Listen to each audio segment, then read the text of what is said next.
জাতীয় পার্টির chairman GM কাদেরের রংপুরের সেনপাড়ার দ্য স্কাই ভিউ বাসভবনে হামলা, ভাঙচুর, অগ্নিসংযোগের ঘটনায় জাতীয় পার্টির পক্ষ থেকে থানায় এজাহার দায়ের করা হয়েছে।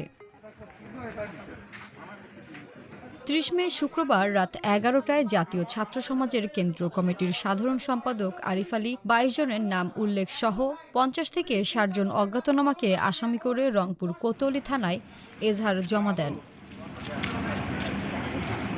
হামলা, ভাঙচুর, অগ্নিসংযোগের ঘটনায় রাত ১০টার দিকে কোতোয়ালি থানায় এজাহার দায়ের করতে আসলে প্রথমে ওসি এজাহার গ্রহণ না করলেও পরে রাত ১১টায় গ্রহণ করেন। প্রথমবার ওসি মহোদয় অপরগতা জানিয়েছিলেন মামলার কাগজ নেওয়ার জন্য, কিন্তু দ্বিতীয় ধাপে তিনি এসে মামলার এজাহারের কাগজ গ্রহণ করেছেন।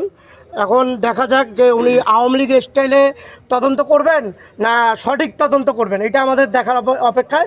আমরা পুরো দেশবাসী এখন দেখার অপেক্ষায় রয়েছি। বর্তমান যিনি ওসি মহোদয় রয়েছেন ইনি সঠিক ইনভেস্টিগেশন করে অপরাধীদের, যারা সত্যিকারের অপরাধী, যারা এই অপরাধের সাথে জড়িত, তাদের বিরুদ্ধে কী ব্যবস্থা গ্রহণ করবেন সেটাই আমরা অপেক্ষায় রয়েছি।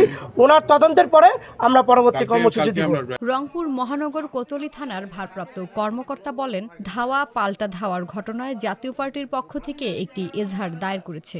তদন্ত করে এ বিষয়ে যারা জড়িত পরবর্তীতে তাদের বিরুদ্ধে আইনগত ব্যবস্থা গ্রহণ করা হবে। জাতীয় পার্টির পক্ষ থেকে একটি এজাহার দাখিল করেছেন। গতকালকে দুই পক্ষের মধ্যে একটি ধাওয়া পাল্টা ঘটনা ঘটে এবং তাদের অভিযোগ যে তাদের এসআর সাহেবের বাড়িতে তারা হামলা চালিয়েছে। এই অভিযোগের ভিত্তিতে তারা একটি এজাহার দাখিল করেছেন। আমরা এজাহারটি গ্রহণ করেছি এবং আমরা এই বিষয়ে সরজমিনে তদন্ত করে পরবর্তী যারা এই ঘটনার সাথে জড়িত তাদের বিরুদ্ধে আমরা আইন করব। এদিকে বৃহস্পতিবার রাত 8:45টার দিকে জিএম কাদেরের রংপুর নগরীর সেনপাড়া এলাকার দ্য স্কাই ভিউ বাসভবনে বৈষম্য বিরোধী ছাত্র আন্দোলনের মিছিল থেকে হামলা, ভাঙচুর ও অগ্নিসংযোগের ঘটনা ঘটে।